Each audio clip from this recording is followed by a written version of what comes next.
Good morning, everyone. Welcome to Universal Furniture. I'm Kayla Miller. I'm the Director of Marketing here at Universal, and I just want to welcome you. It's so good to see you and just a room full of smiling faces. If you've been in our showroom before, you might notice that our Learning Center looks a little bit different than last time you were here. We did a whole redo.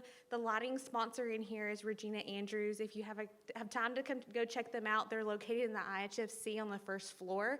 I got a little sneak peek of their showroom the other night, and it's absolutely stunning.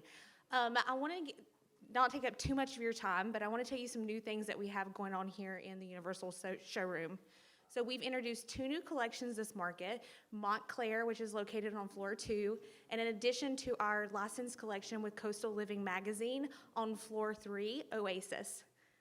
And we also have a new designer's lounge this market, so if you have time, definitely check that out. It's located right outside the lobby. But I'm going to turn it over to Melissa, and she's going to talk about profits and all the good things business. We love having Melissa. She always has such a great crowd. So I'm going to turn it over to her, and thank you for coming by and seeing us. Thank you. Good morning, and we've managed to escape the rain already, which is awesome. All right, so how many of you are truly ready for the 7 secrets to fill your profit pipeline? I want to hear some yeses. Can I hear some yeses? Yes? Excellent. Okay, we are going to dive in without further ado. I'm going to talk a little bit about occasional clients because they're a lot like you are. And when Andrea and I started working together, it was actually during COVID. Now, she was able to continue her business because she does a lot of remodeling and contracting, and she happened to have a senior VP with Zoom as a client. Now, we all know what Zoom did during COVID, right? So she had this client, and this was the first time she was going to use flat fees.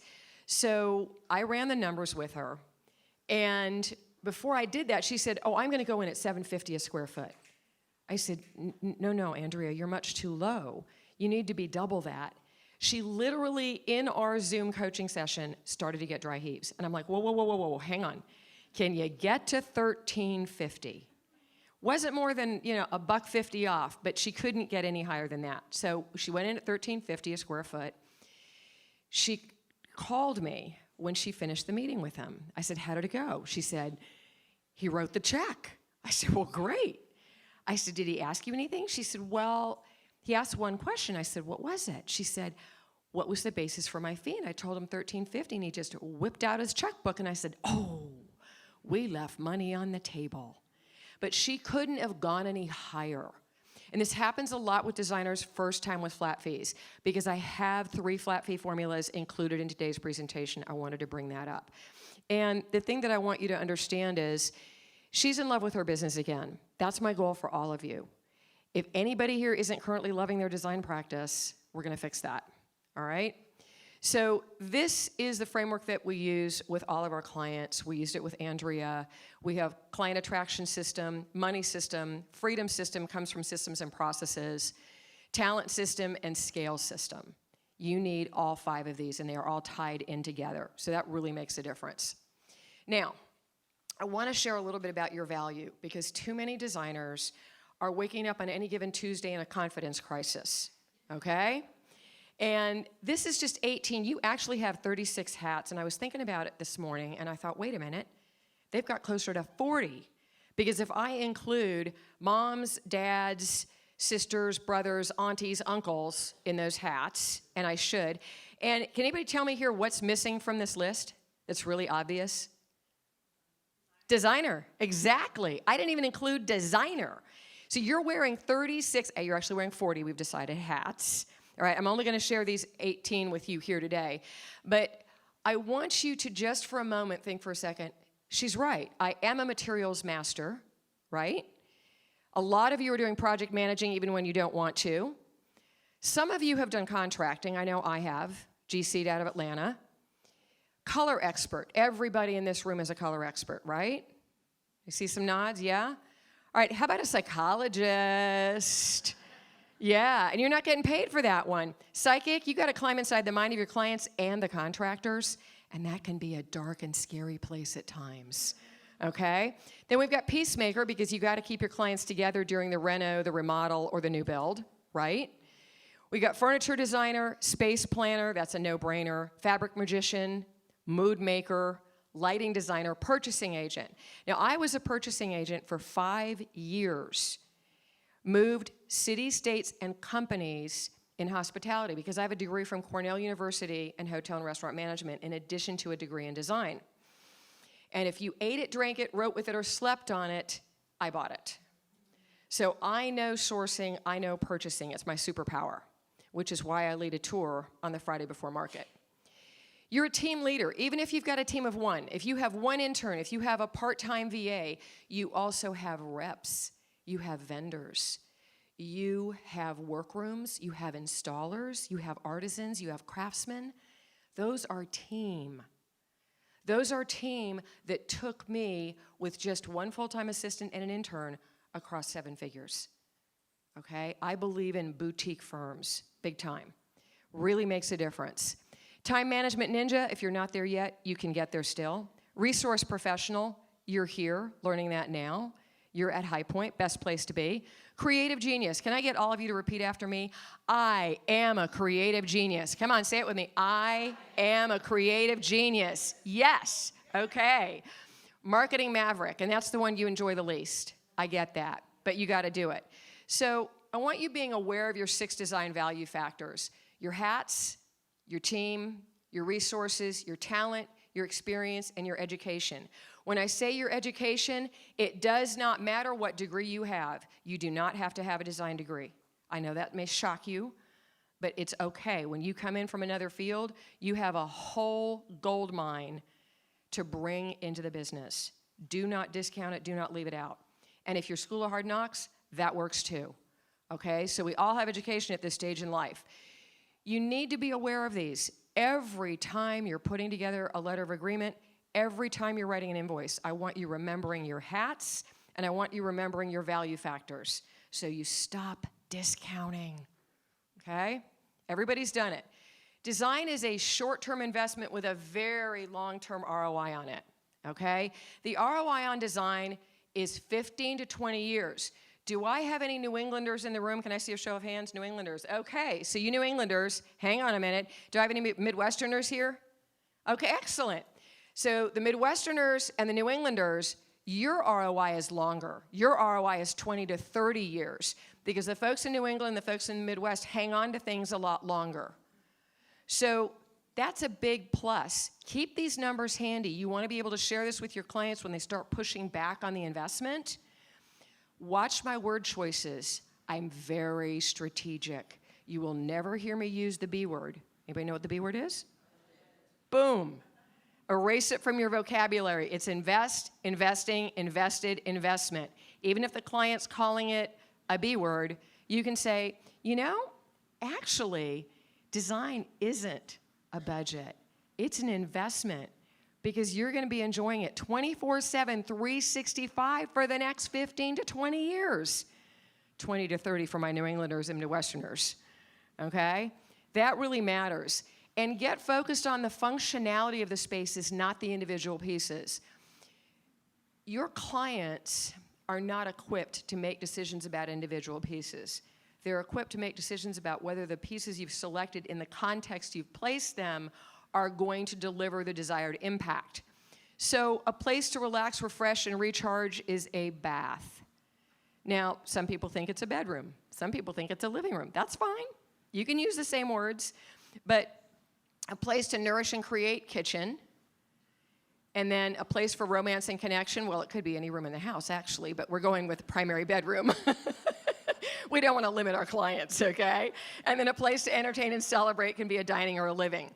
But focus on the functions and what your client wants most. If they're looking for a place to have a date night, you know, make sure that you tap that functionality. It's not about the sectional or the sofa. It's about, I've designed this room so you guys can have that date night you've been telling me you wanted.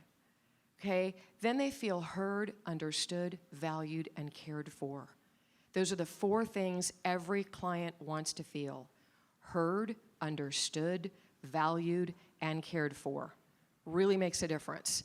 So your value increases every day with every market you attend, every new project you get, every new client you work with, every new account you open, every CEU you take, every webinar, every podcast you listen to, and yes, I do have one, all of those things are increasing your value. So I want to make sure that those of you that have not raised your rates in the last year, raise them after this event, please. And those of you that are using flat fees, you should be raising every single project, at least by a little bit, okay? That's the advantage of flat fees. So what you're gonna learn, I've already walked through the true value of design and your services. 3 best marketing strategies today, key to landing every project, 3 flat fee formulas, your irresistible deliverables, and 3 contract clauses. I have got a lot to share with you. Now, on that note, I saw some of you screenshotting. I did make this easy. If you will look in here, there is a success guide with a QR code for this presentation. You will get all of your critical information here so you can stay focused on me, on the training, on the intel, taking notes, and you won't miss anything because it's all in your download in here. Completely my gift to you. I wanted to make sure we covered that. All right, so I'm gonna dive right in with the wait list piece. I'm just gonna give it to you right up front, okay? How many of you here have created a paid wait list? Any hands? No, excellent, okay. How many of you think you have a wait list but it's not paid? Couple hands go up, okay. It doesn't really count if it's not paid. They can wander off. That's why we have them pay. When I say pay, it's either 50% of your design fee or a minimum 10K because they will not wander off from those kind of numbers, all right? But very important that you have a paid wait list. So Danielle, when she started working with me, was feeling very burned out, actually wanted to leave design. And this happens a lot with designers. They find me at the point of burnout. And she did not have a pipeline. She had team that needed to be replaced. She was incredibly frustrated, and she wasn't clear on her ideal client.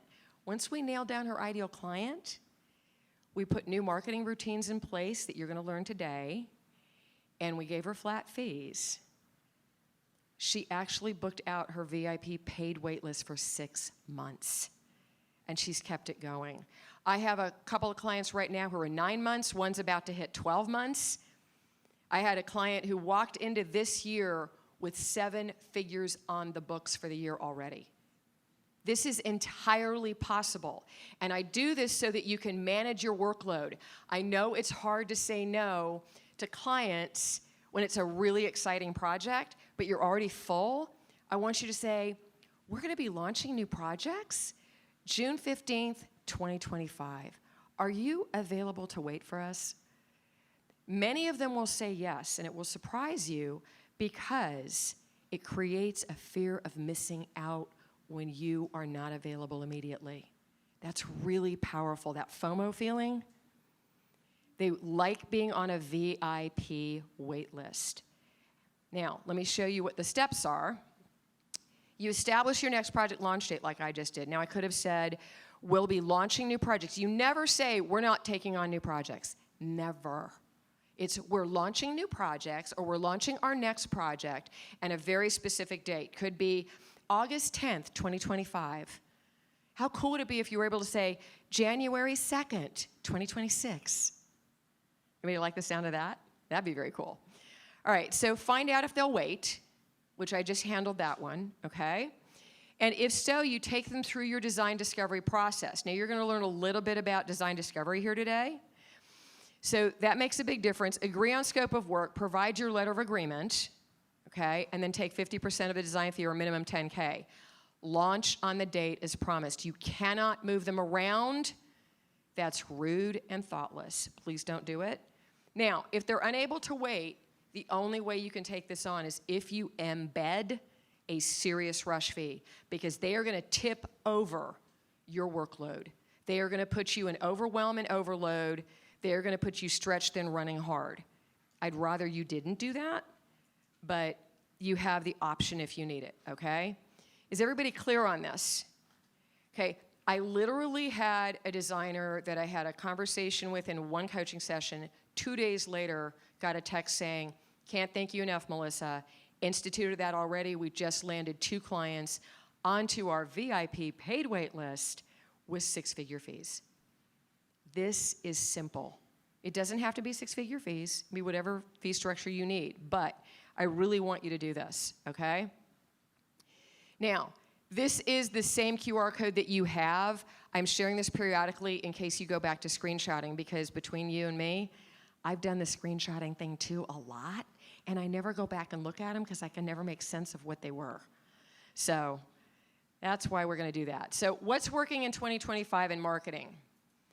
Proximity leads to profits. Are you getting out of your office? Are you getting out from behind your laptop? Now here's the tricky sticky. Some of you are, but guess where you're telling me you're going? You're going to ASID events. You're going to IDS events. That's lovely. I want you hanging out with your colleagues, but they're not going to hire you. In case you've not heard that before, they're not going to hire you, okay? So here's the thing, the tailgating. I actually have a client of mine down in Palm Beach, Florida, and she doesn't even love football, but she got invited to this tailgate. She didn't really know anybody, and she went. She got a twofer. You know what a twofer is? A twofer is when she meets a gentleman who says, yeah, I just moved here. I've been looking for a designer. Let's talk. And he said, oh, by the way, my sister's moving here too, and I'm going to introduce you. That's a twofer. So anybody game to go tailgating? Yeah, that's what I thought. Notice this list: wine dinners, polo events. By the way, polo clubs are far less of an investment than a country club, generally speaking. I have a number of clients there. Charity galas, horse shows, auctions on art and cars particularly. But these are fun events. Why am I sending you out to have fun? Because when you are having fun, you are at your most memorable and magnetic. And that's where I want you to be. You're relaxed. You're not pitching anybody. You're just being your amazing self. And this is a lifestyle decision. There's lots of other places you could go to, but I didn't say go networking, did I? I said get out of the house, go have some fun. Now, if you've got kids in private school and you're parked at the ball field on the weekends, as one of my clients is, because she's got 4 kids, 1 is in college, 3 are still at the ball field on weekends, she sponsored the team. Her business sponsors the team. Her name is everywhere. She is the go-to for all of those well-heeled parents, and that is the foundation, the bread and butter of her business. Really makes a lot of sense. So doing something ordinary that turns into extraordinary and lucrative, all right? That's what we're going for here. So next up, profit partnerships. Now, how many of you have tried to partner with builders or architects and have not had success with it? Can I see a show of hands? Okay, thank you for your honesty. I appreciate it. All of you want to be with me on Sunday, tomorrow, 3 o'clock, Modern History. I am interviewing my client, Daily Gentry, whom you will see in this presentation, who, while we coached together, landed her first and still only right now builder partner. He pre-sells her. He will not do a project without her.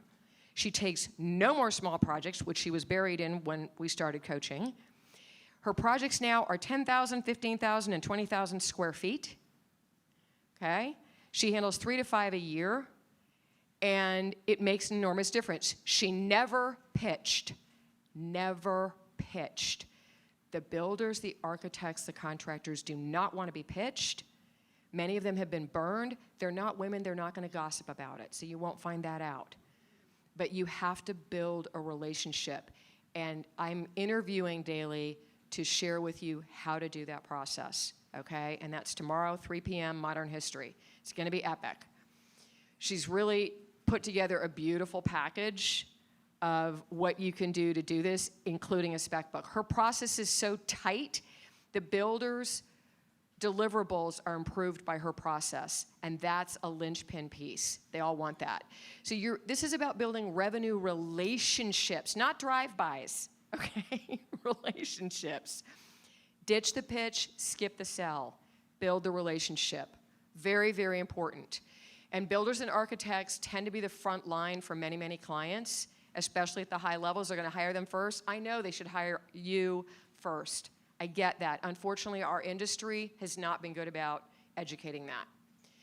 And then one that might surprise you, love at first search. How many of you here are deploying SEO?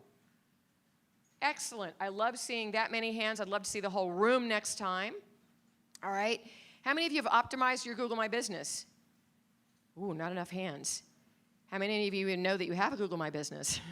Okay. So here's the thing about Google My Business. It is a free, not a word I use ever, by the way. I'd like to tell you it's a complimentary tool, but Google's not gifting it to you so much as they're just giving it to you for free. It is a free tool, and you need to claim it, and you need to optimize it. That's very, very important. And the thing about SEO is it's not one and done.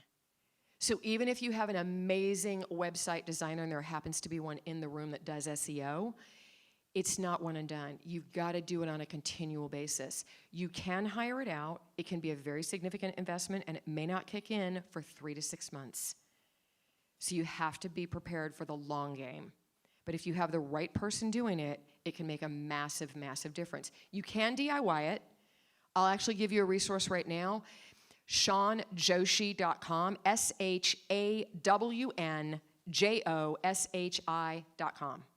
I get nothing from that, just a warm, fuzzy feeling that you all have a resource now. Okay?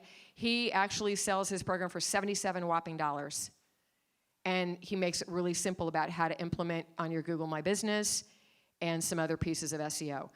SEO is not a small investment to dive into. Please know that when it's being done right. That makes a difference. So those are the 3. And the keys to landing every project. You've got to talk money every step of the way. I want you getting comfortable and making it a pass the salt conversation. It shouldn't be, I kind of hate to ask, but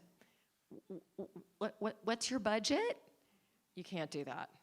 It's got to be, so what's your planned interior design investment? They go, well, I don't know. What should it be? Well, based on my experience, a project of this nature, I would expect to be an investment between $150 and $250. Where are you in that range?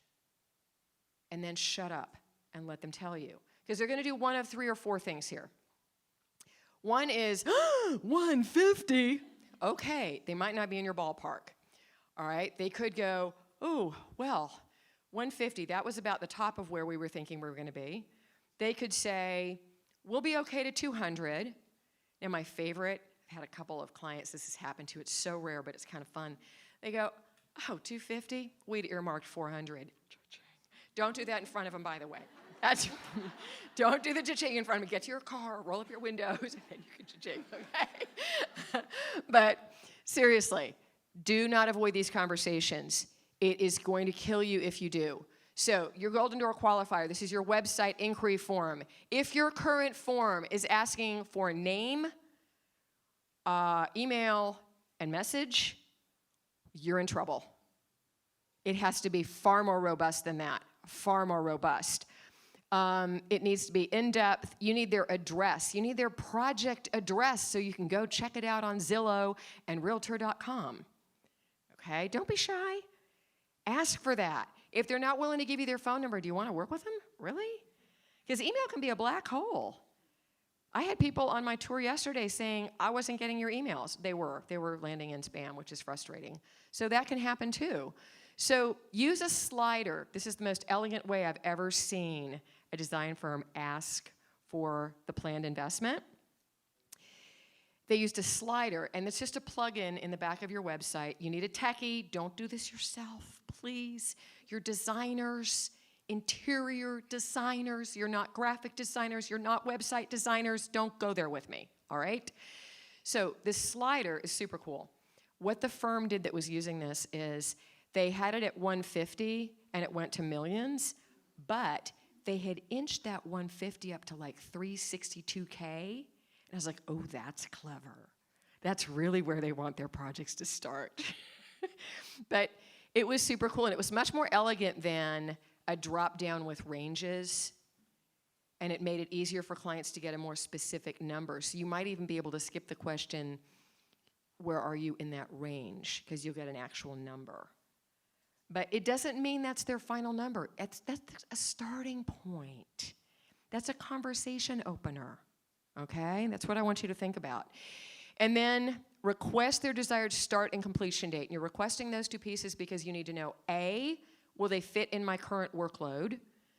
B, are they remotely realistic on when this is going to be done? Because they might be thinking it's a 90-day project, it's more like a 6-month or a 12-month.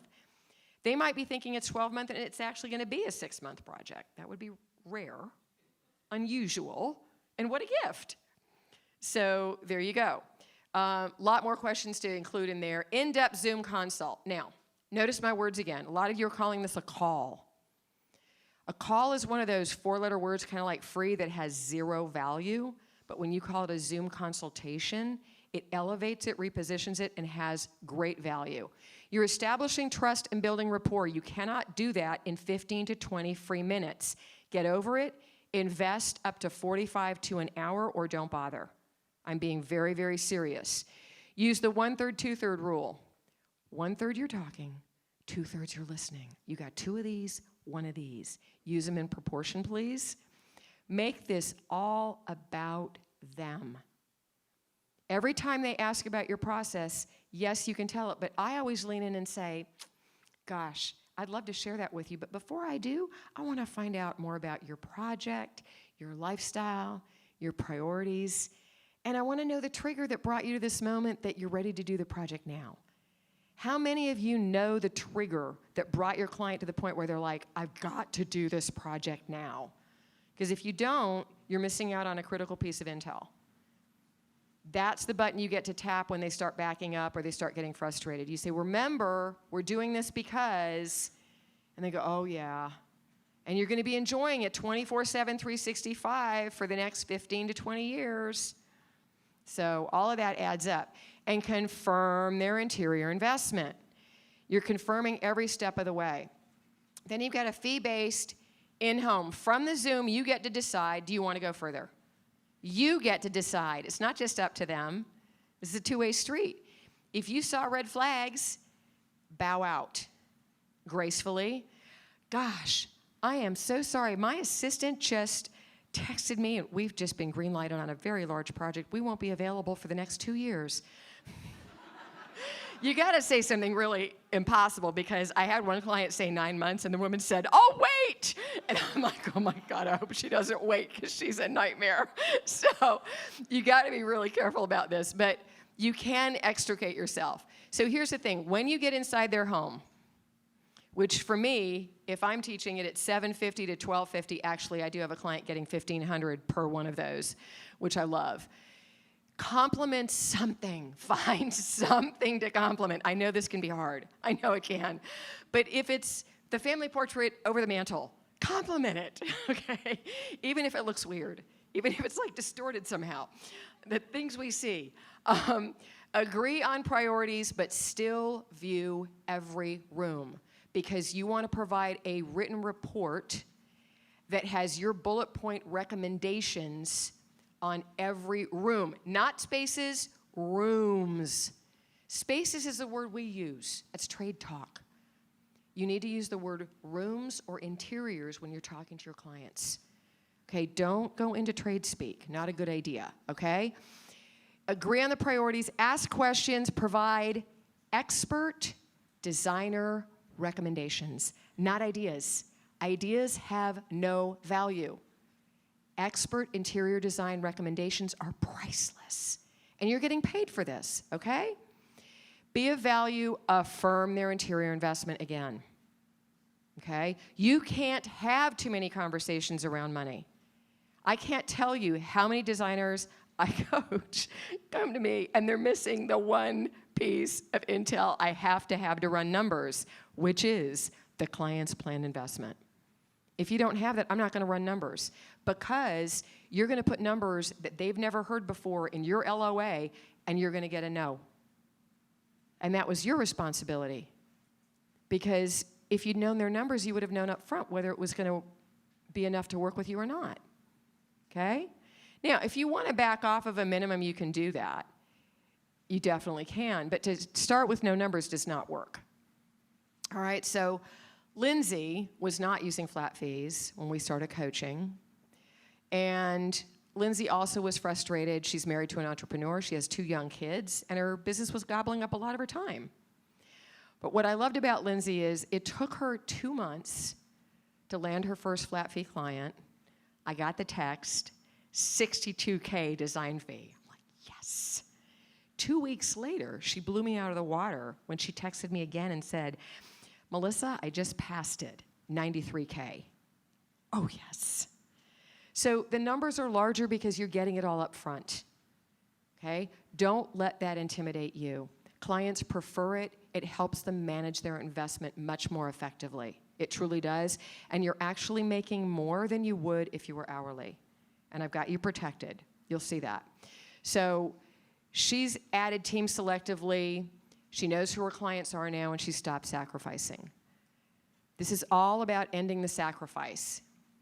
Now, how many of you have heard me before? Not enough of you. Wow, okay. Well, how many of you listen to my podcast? A few more. Okay, excellent. The podcast, by the way, is called Design Business Freedom. New episode drops every Monday.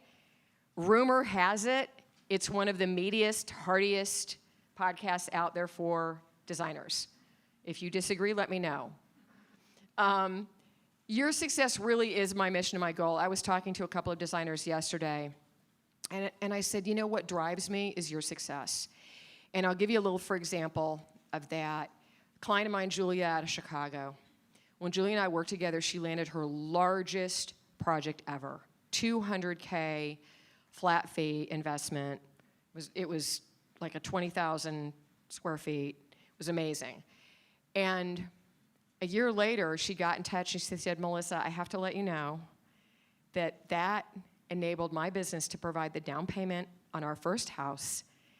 And she just delivered her first child 3 months ago. That kind of impact just lights me up, because that is that magical place where her business is delivering the resources and the time for her extraordinary life. I don't know what your extraordinary life looks like. It doesn't have to look like Julia's. But that just really hit me in the heart space. And I want every designer, because I started the same way you did, where it was just grind and hustle. And I did that grind and hustle for 5 years until I had this major epiphany about my ideal clients, and I was like, wait, I didn't have to grind and hustle for 5 years. That was dumb. And I hadn't taken a vacation, and suddenly I took a 3-week vacation, and nothing broke, nothing collapsed, the world didn't end. So I learned a lot of this stuff the hard way. I want to give you the shortcuts. I really do. And there are shortcuts. So ideal clients that you love, larger projects with bigger investments, the compensation that you deserve. Most of you are undervalued and underbilling, and I know that. Team to give you time for an extraordinary life, and a design business that you love. That's what matters to me. My design business for over 30 years is where I experimented. It is a past tense today, because I hung it up in 21. It was my choice. I coach 120% of the time. I don't know how to do anything 100% of the time. I think you've probably kind of gathered that by now. And I do it so you don't have to. I took all the risks. I still take risks. I'll still test things. Letter of agreement, rates and fees, project management, time management, team building, systems and processes, and marketing. There's nothing in design, in the business of design, that you can't ask me. I will either have an answer, a resource, or I will find it out for you. It's rare that I don't have the first two. So please know that. And I share this because this is the kind of marketing I want you doing, except that I want you doing it with potential clients. I'm hanging out with you and your colleagues, and I've got a couple of my clients actually in these photos, which is super fun. Whenever I get my photos back from market, I go through and I'm like, oh, there's a client, there's a client, there's a client. It's super fun. I love doing that. It's just a trip. So a lot of these were here. A couple of these might have been taken at Design Edge, but I have a good time, and I want you having a good time in your marketing, because that makes you magnetic and memorable.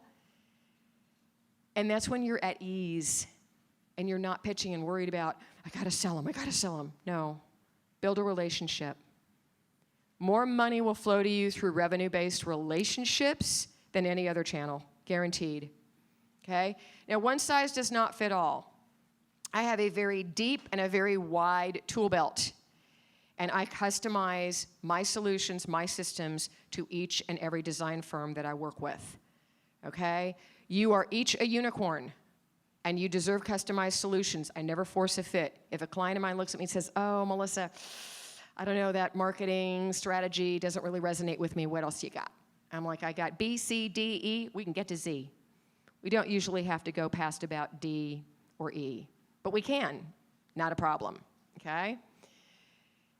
Pamela is actually in Arizona where I live in Scottsdale, and Pamela came to me again really burned out.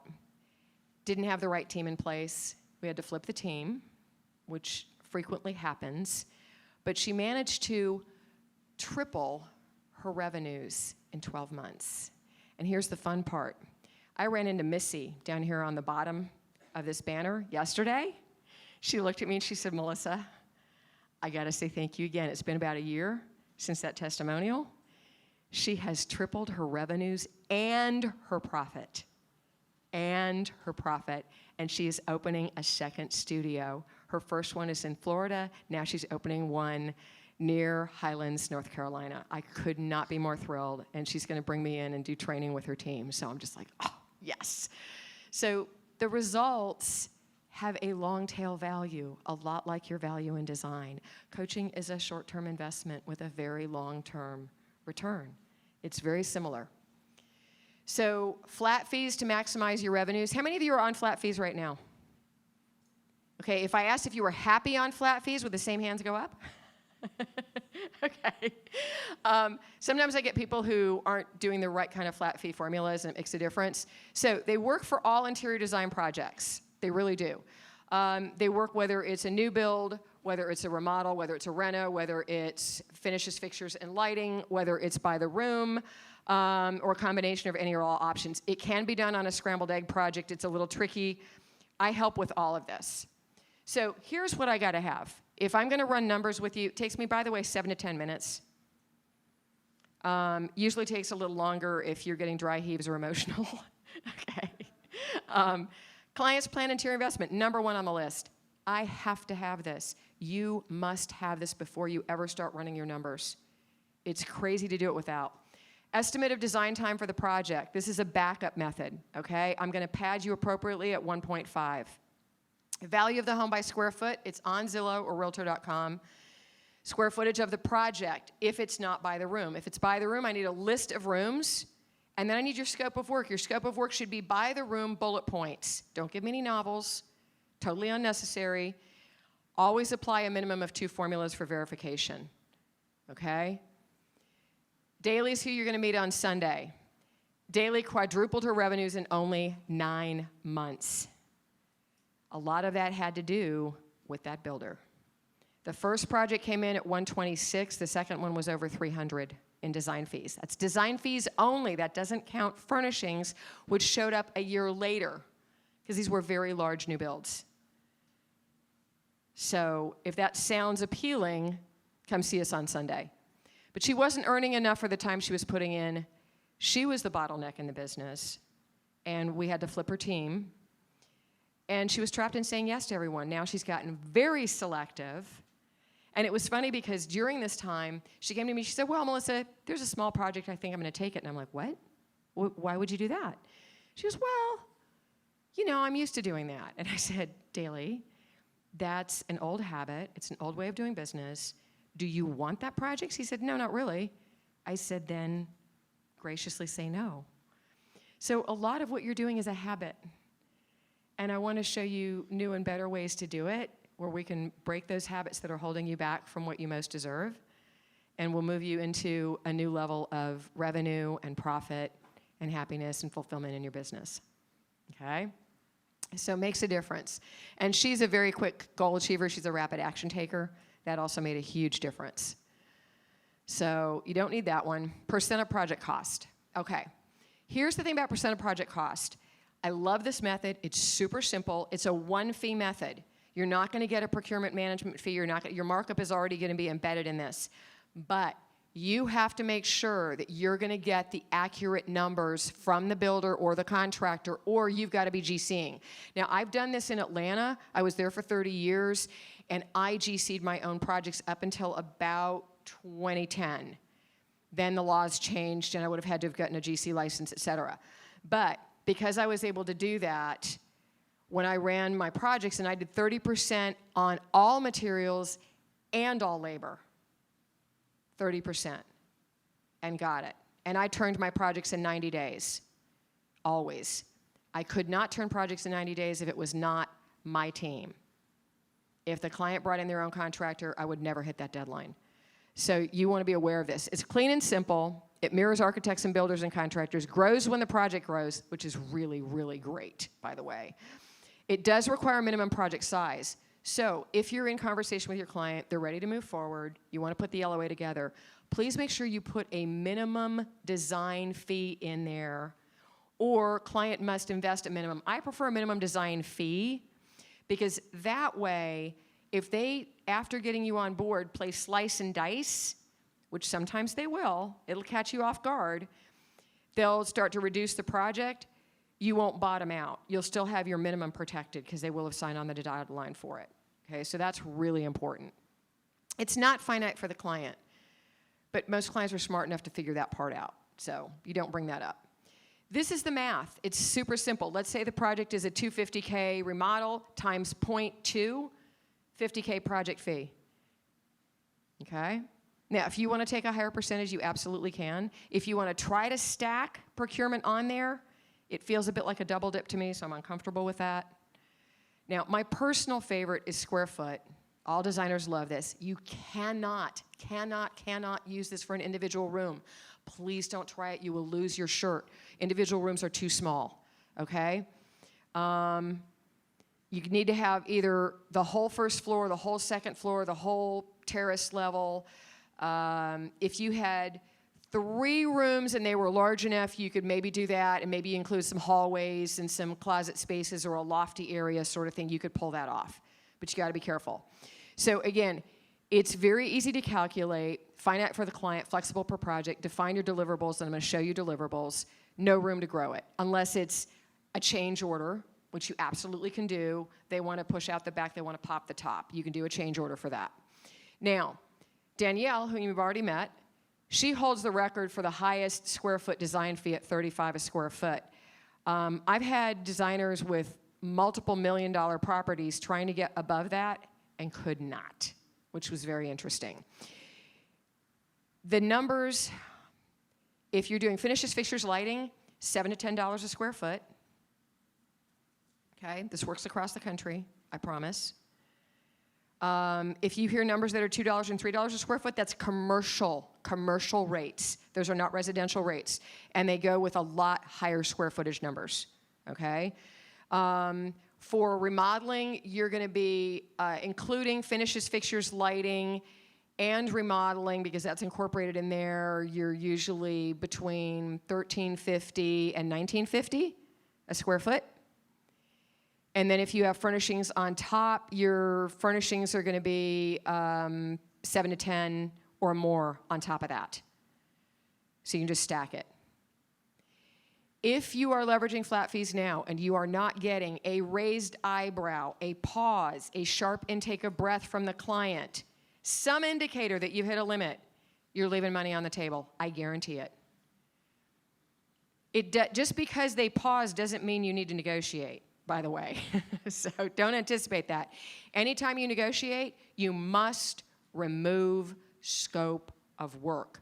If you negotiate without removing scope of work, you are telling them you have no backbone for your fees, and that is a problem. Okay? Because then that will open the door wide up for them to try to negotiate all over the place with you. That is not fun. Okay? So again, what I love about square footage is you notice the small bump with the fee, the $15.50, $19.50, $22.50, but the larger bump on the other side. So whatever you're going to ask for, go $2 up, go $3 up. Ask for a little more. What I love is I had a designer who had 9,400 square foot finishes, fixtures, lighting only, and she cleared $94,000 on that because she went for the $10. That's a nice payday for that. Yes?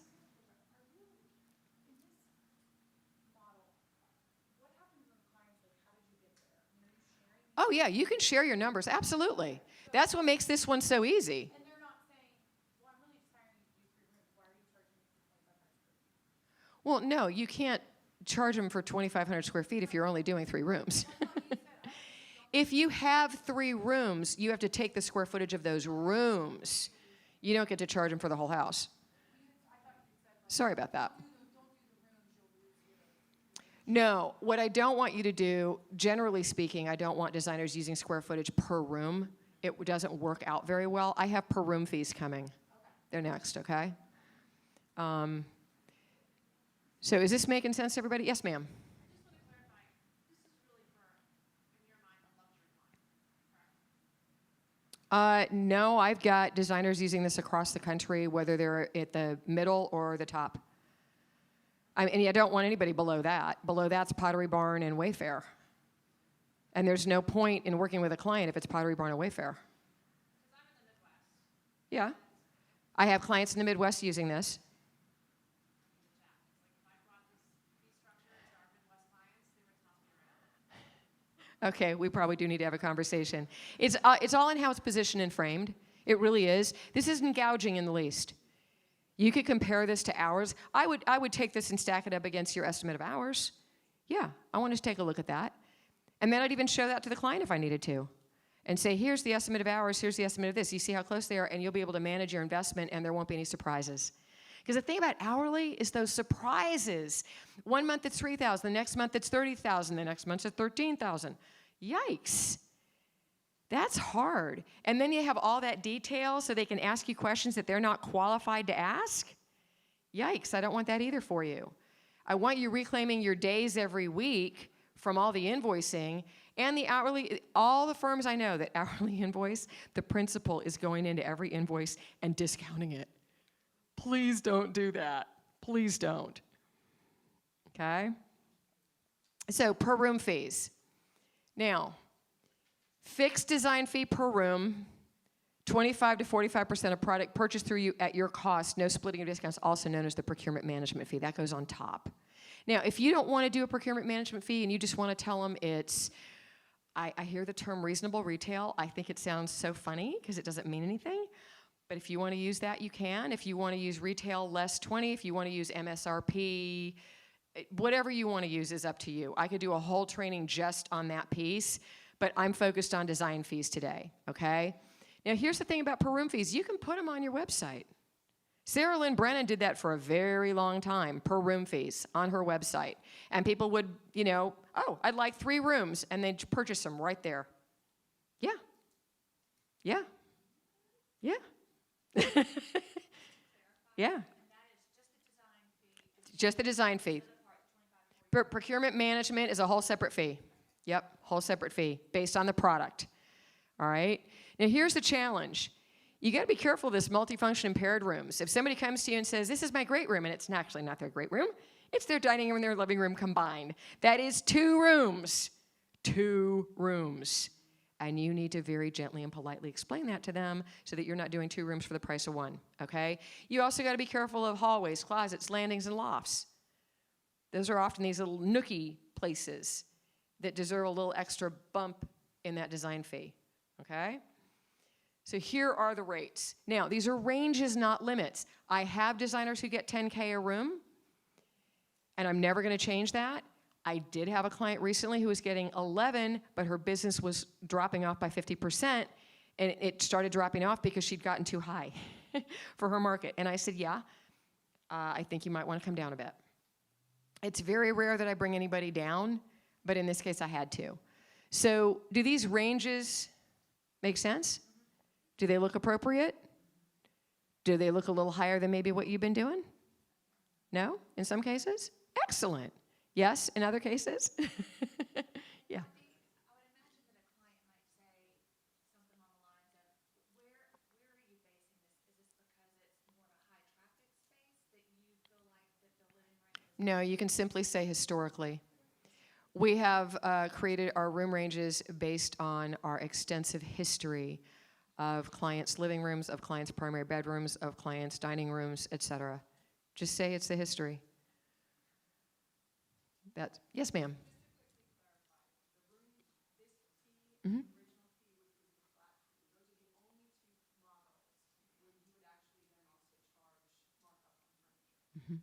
Mm-hmm. Yep, you got it. No, this is strictly design fee. S- Uh-huh.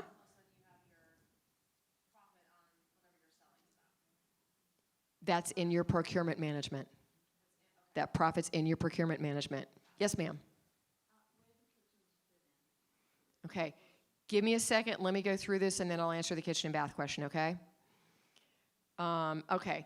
So Anya stepped into 2024, a lot of small projects, was feeling frustrated, wanted larger projects, and she did something unusual. How many of you have ever remodeled a part or all of your home? Okay. Oh, excellent.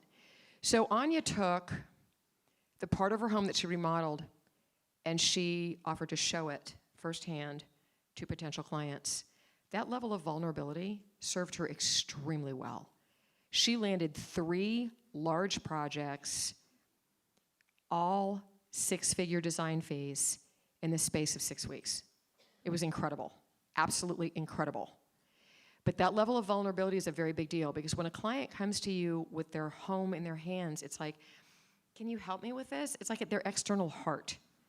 And you have to really treat it with care. And being vulnerable yourselves, and many of you aren't, you're not sharing a bit about yourselves. You're keeping it very buttoned up, very LinkedIn looking on your websites. Nobody knows whether you're married, single, divorced, that you have 5 kids, that you have 2 kids, that you have teenagers. They don't know that you have a dog. They don't know anything about you.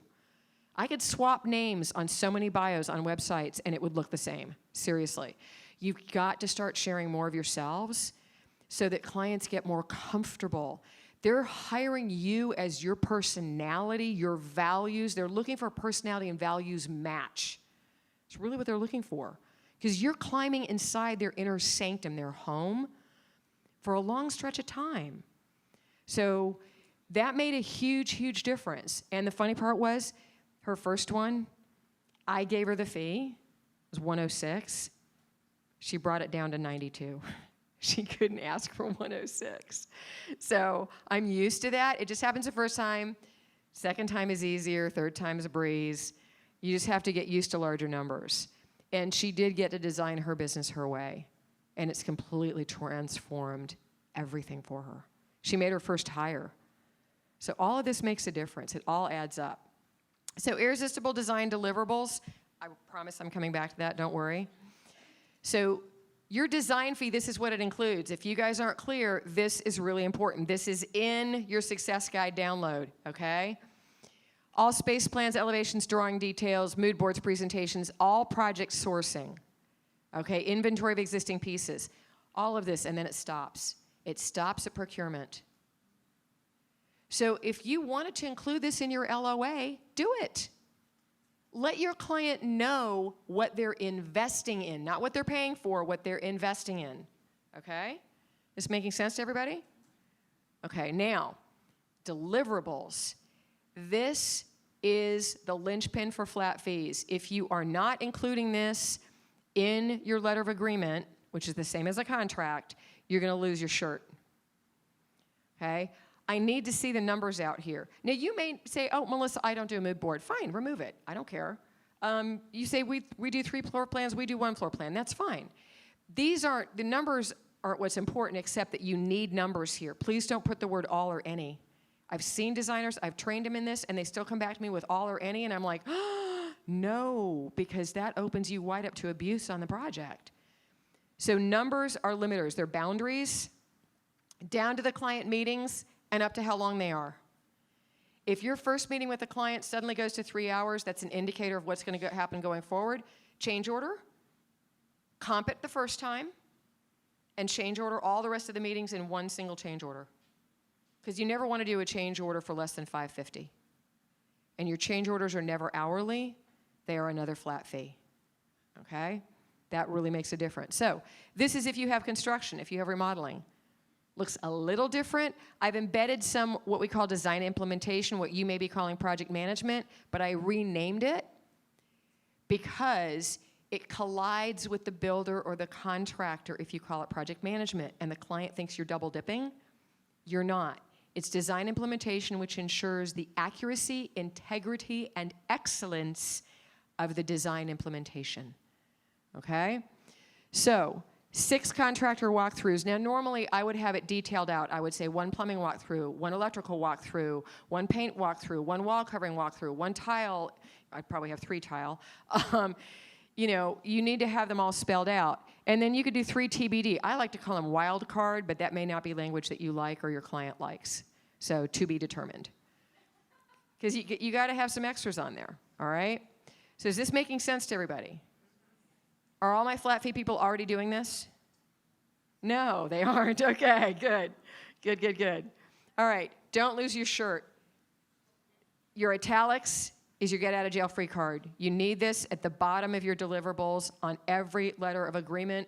Do not forget it. You forget it, you're toast. Additions and changes require a change order and additional fees. That is your protector.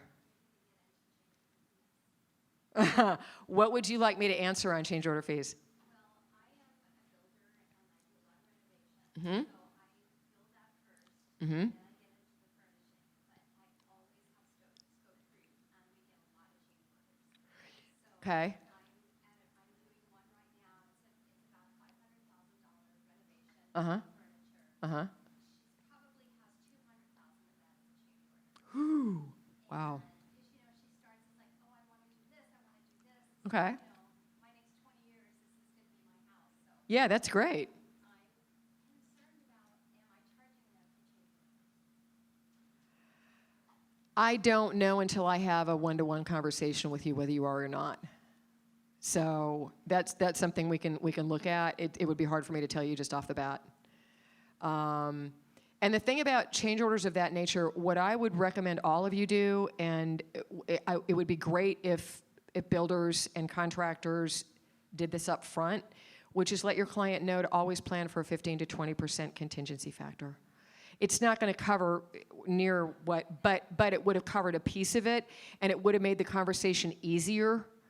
And what I might have done in a case like that, if she was adding things up that quickly, I would have said, let's have a meeting and let's review the entire project and see if we can knock out the changes you want to make all at once. Instead of having multiple change orders, you have 1 or 2 big ones. I think that's much easier. Yeah. Yeah, it is significant, and I'm hoping that that isn't going to detract from her ability to do the interiors. That's the tricky part. Yeah. If you're not the builder, you're in a unique situation because you're builder and designer. If you're not a design build, make sure that you are having the client place all those, you're getting all those orders placed before all those build change orders start hitting. Because otherwise you're going to lose the interior investment. It will happen. Okay, so here's your procurement management fee. For those of you that were curious about a procurement management fee, this is a positioning statement. I don't call it a markup. And we show that it covers all of these things. Okay? But your markup is in there.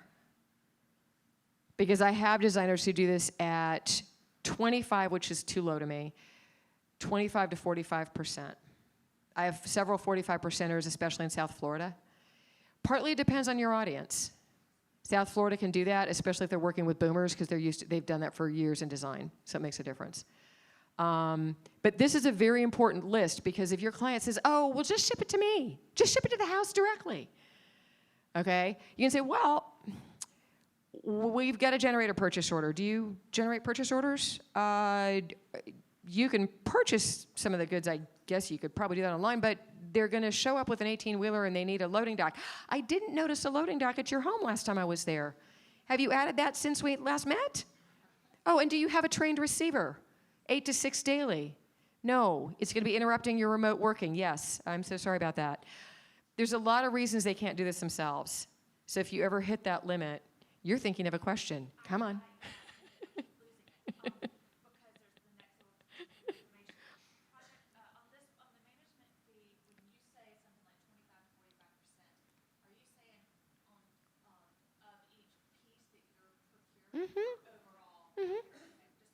Yeah.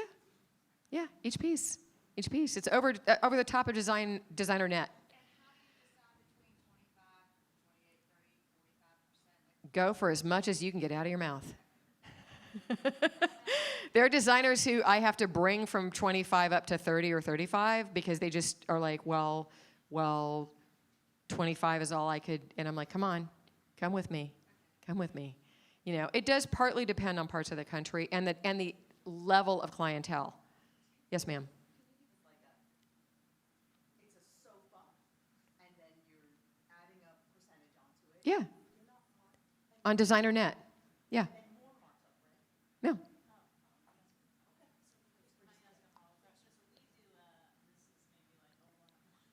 it's like we do all our markup, we create like the budget, or whatever, say it's like 100,000. Uh-huh. Then once we establish the entire budget for the whole house, Mhm. then we do a procurement fee separate and a management fee based on the budget, because Okay. I don't know if they're gonna spend, like, if they buy from this vendor or this vendor, like say it's like really high end, then we actually charge more because there's more involved in the procurement. So you've got a more complex system. Yeah, I'd have to have a one-to-one with you on that one. I'm trying to keep this simple. Yeah, I'm trying to keep this simple. Yeah, but you do need all these steps, and most designers are not mentioning all 10 steps, and that really makes a difference with your clients. So you all have this. Yes, ma'am.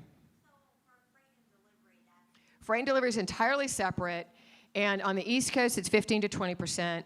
In the Midwest, it goes 20 to 25%, and that includes the Southwest, because I got shocked when I moved to Arizona from Atlanta. And then the West Coast can be as high as 30%. It's pretty crazy, yeah. But that's a separate, I believe you should be doing that in a percentage, and you should be getting it at the front end on your invoices. If you want to put it in your agreement and call it out, but then on your invoices you embed it, so it's not called out as a separate line item, you can do it that way. That's sometimes gentler for the clients. And right now, you have to be very careful because of the tariffs. Because if you're going to get smacked with additional charges, you want to make sure your client knows that up front, and you need a clause in your agreement that's going to protect you from that challenge. Speaking of which, is it okay then to say, as a separate line item, or in the contract with them, that freight and delivery charges? Shipping and handling is its own clause. Yeah, it's its own clause. It has its own percent. And that's just the way it works. So, okay, so the contract clauses, and there are 4 of these, and then I'm going to answer your question about K&B, okay? I have not forgotten about it. I want you getting permission for photography in your letter of agreement, because you need to know right at the start of the project whether you're going to have permission to do that or not. Yes, ma'am. I heard a designer gave an interesting perspective on a clause, obviously charging for photography, portfolios, everything, literally everything. Charging clients who don't allow you to photograph their space. What are your thoughts? Yeah, if a client's not going to allow you to photograph the space, you first want to go down the track of negotiating that and saying, okay, look, I completely understand your need for privacy and confidentiality. Would we be allowed to photograph it if we do not use it on any social media, we do not put it on our website, but we share it exclusively, privately, with potential clients? Sometimes they will allow that. I do have clients who are in that situation, designers I've coached who are in that situation, and that's what they've been able to do to work around it. And if they say flat out, no way, no how, then you've got to decide, is it worth the effort, time, and working behind the scenes and not being able to share it with anybody? Usually it's high budget, so high investment, so it's worth it, but you need to know going in. If you breach it, you can lose your practice. I know a designer who did and lost her practice because she was tied in with a very high net worth circle, and when she breached it, she actually got something published, which was not permitted, and it literally brought her to her knees. So honor, honor, honor, very important. But put it in the agreement, that way you're gonna know if you have to strike it or not, or if you need to have a conversation. Establish that your work excellence will deserve a testimonial. If they see you're gonna be looking for a testimonial, they're like, wow, this is gonna be a really great project. They want a testimonial, okay? It's positioning, positioning, positioning. Leverage the opportunity to use landscape signage. How many of you are using landscape signage? Whew, not nearly enough of you. Oh my good gracious. Notice I did not call it yard signs. Sounds tacky, guys, okay? Landscape signage needs to be tall enough that a large dog cannot pee on it. Okay? I'm not really kidding. It does need to be tall enough that a large dog cannot pee on it. I don't want it wobbly. I don't want it rickety. I want it having a QR code on it. I want it having a phone number on it. I want it being very clear. And your logo should not be the largest thing on the sign. The phone number or the QR code should be, okay? Slow car driving by should be able to capture it. That really makes a difference. And delight your client with a completion celebration. I call it a referral rave. Don't call it a referral rave in front of your client. It's tacky. But most of your clients will never get to be a guest of honor in their own home. So if you throw a small soiree could be 15, could be 30, depending on the size of the home. You partner with a local wine merchant, you partner with a local caterer, they both get to be there. No, they are not there to pass out their business cards. That's tacky. I had a personal chef do that once with me. I was horrified. But they are there to talk about the food, talk about the wine, and connect with people that might become future clients. And you're there to showcase your work, to meet, connect, vibe. And if you wanted to hand out a beautiful engraved envelope to each person that's there, inviting them into your design discovery process, you can do that. Okay, it just has to be done really tastefully. You're not there to pass out your business cards either. But it's a great way to maximize the benefit from every single project. You could do this on a bath remodel. You can do it on a kitchen. It doesn't have to be a whole home, okay? And let your client know you're gonna do it. Make sure you do it really like within days of the install. Because otherwise you're gonna have to go back in and clean the whole place up and restyle it and refresh it and do all of that. It's a clause in the agreement. It's in the agreement. I don't say, no. They get to invite who they want. And that way your birds of a feather flock together. Yeah. I've had a client who said, you pick the guest list, Melissa. I don't know very many people. So, and that works too. But yeah, these things really do make a difference. I want you turning your contract, your letter of agreement into a marketing document. Okay? So just so you know where I'm going to be going forward, I've got tomorrow morning, All the Right Words to Get Everything You Want in Design and Life, and I have a book called The Language of Success, 35 Words to Boost Your Worth and Wealth. Those of you that know me well know I am considered a wordsmith in our industry. And then Sunday is the 27th, and you have all this in here. Handy dandy, okay? I'm happy to take questions, and we will be doing a book signing for Marketing Luxury Design, and I have Language of Success with me. But I want to answer the question. Hang on a minute. I've got to answer the question about the K&B. Okay, so on K&B, I believe in doing percent of the project, but I do it at 15 to 20. Industry standard is 10 to 15.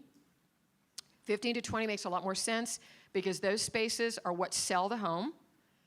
They are the linchpin spaces, and they are also the fastest way to get in the door in many cases.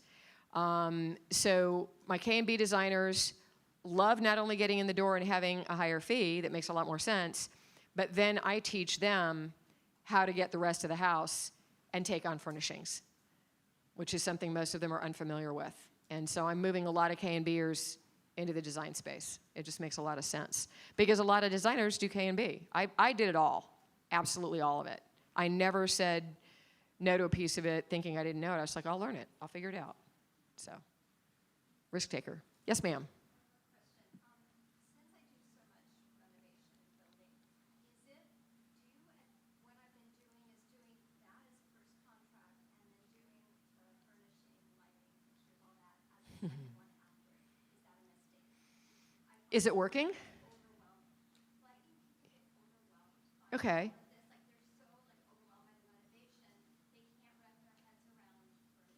But what, okay, hang on a minute though. What happens when the reno's complete? Is it furnished, or do they have to wait another however many months to get furnishings in? Okay, so that's why I would take another look at how you're doing it. Now, I might stack that second agreement in after the first one, after a building has gotten off the ground, but I wouldn't want to wait until the very end. And I would explain that to the client. I would say, hey, you know what? You're going to have this amazing space well, rooms and interiors, but they're not really rooms and interiors until you furnish them.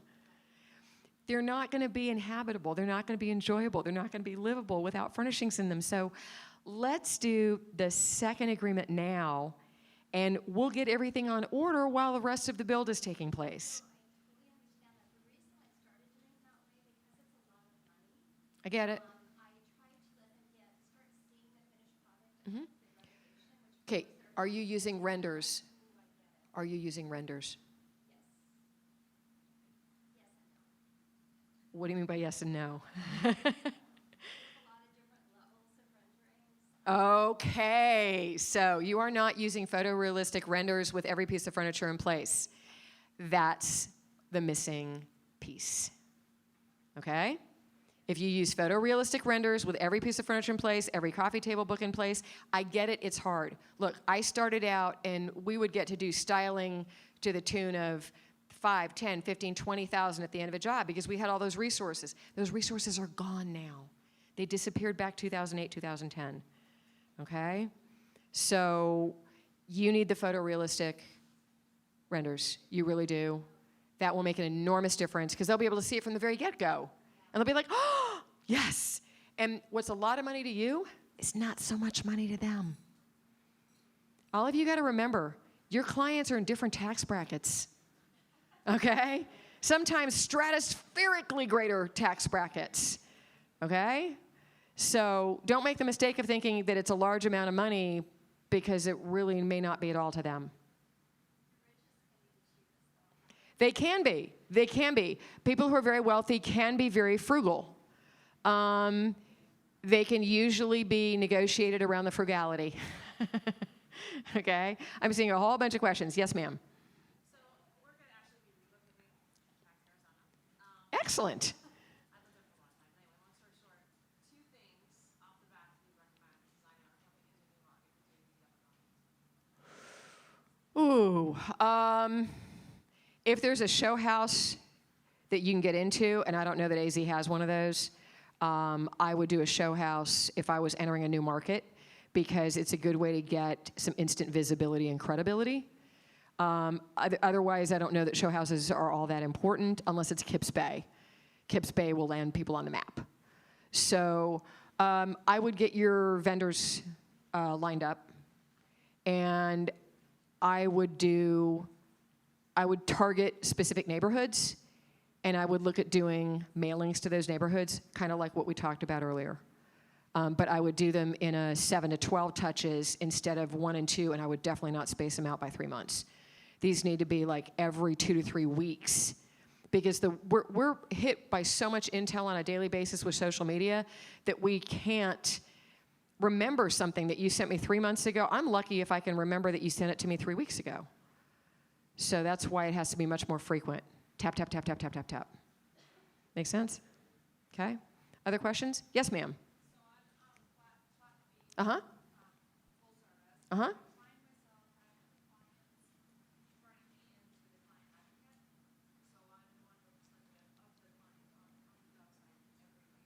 Okay. I'm sorry, that's what now? That's you can call it a client advocate fee. That's really I like the title of that. It's very classy.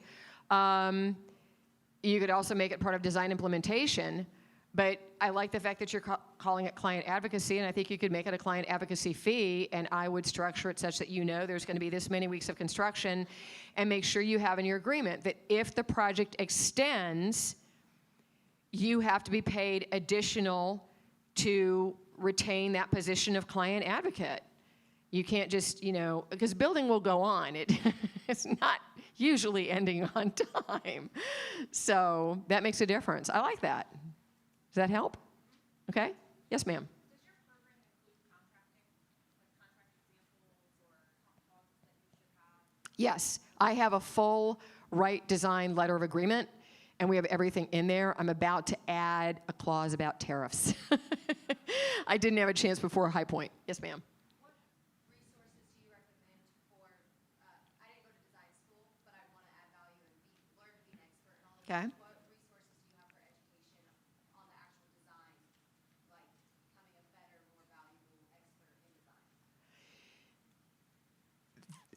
So not in the business of design. So, yeah, I want to separate these. yeah, I feel. Okay. I have to be careful because as a designer myself for 30 years, I always have opinions and thoughts on it, but I steer clear of sharing those with most of my clients because I'm there to give them the business of design. There are courses that you can take. I would get to as many show homes as you could to see the different styles that designers use and study the big name designers. It was always shocking to me. I was very familiar with the big name designers when I was in school. Sometimes my professors weren't even familiar with them, and I was like, that's just bizarre. You know, so the Victoria Hagans, the Alexa Hamptons, the Corey Damon Jenkins, and there's a gazillion more I could name, and there's new ones coming up all the time. But check them out. See what they're doing to be different, I mean, you can usually I can look at a Barbara Berry room, and I know that's Barbara Berry. I know that's Victoria Hagan. I know that's Corey Damon Jenkins. They have hallmarks in their style, but their rooms still don't look all the same. And follow somebody like Sasha Bykoff. She had the staircase that went viral for Kips Bay.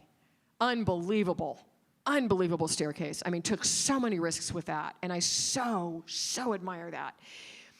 The thing about succeeding in design, on the design side of it, is to be willing to take risks, to push limits.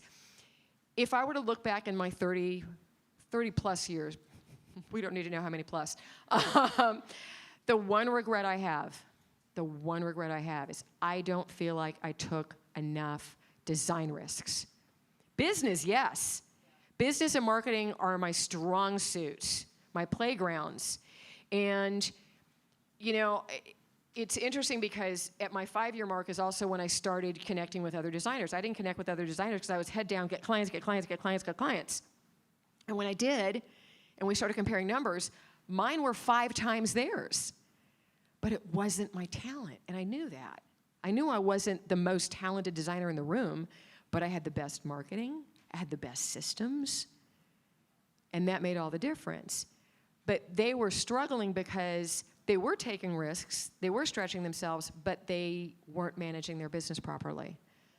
So That's how I feel. Like, I feel so confident in the business, and I love the design, and I'm really good at it, but I want to bring that push your limits. value, not just a good idea or. No, push your limits. Get out and really explore. It's like the tour that I led yesterday is the outliers in design. We don't do any big buildings. We do all the outliers. It's the sources that you didn't know existed that now you can't live without. And that really matters to me.